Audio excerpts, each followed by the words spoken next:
দারাজ থেকে 4টা পার্সেল এসছে। আমি এখন এই পার্সেলগুলো আপনাদের আনবক্সিং করে দেখাবো।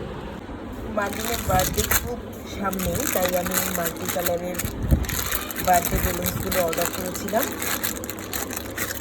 এখন কোভিড অনেক বেড়ে গেছে, তাই আমি সার্জিক্যাল মাস্ক, 2 রকম সার্জিক্যাল মাস্ক আমি অর্ডার করেছি, একটু ডিফারেন্ট কালারের। এটা পিঙ্ক কালার, এটা হোয়াইট কালার। আরও কিছু প্রোডাক্টস আছে। এটা হচ্ছে এগুলো নর্মালি আমরা হচ্ছে এক্সামিনেশন করার জন্য কোনো পেশেন্টকে, সেই জন্য আমরা ব্যবহার করে থাকি এই গ্লাভসগুলো। এটা আমি কিনেছি। অনেক সময় দেখা যায় যে কোভিড পেশেন্ট এখন অনেক বেড়ে গেছে, কোভিড পেশেন্ট বেড়ে যাওয়া হচ্ছে, অনেক সময় দেখা যায় যে হসপিটালে গ্লাভস অ্যাভেলেবেল থাকে না, তাই আমি কিছু আমার ব্যাগে রেখে দিব যাতে গ্লাভসগুলো হচ্ছে আমি প্রয়োজনে ব্যবহার করতে পারি। এটা হচ্ছে মাইক্রোপোর বা নিশিবান। এটা নর্মালি আমরা হচ্ছে কোনো ক্যানুলা করবার সময়, সার্জিক্যাল উন্ডে বা কোনো সার্জারি ওয়ার্ডে এটা আমরা বেশি ব্যবহার করে থাকি।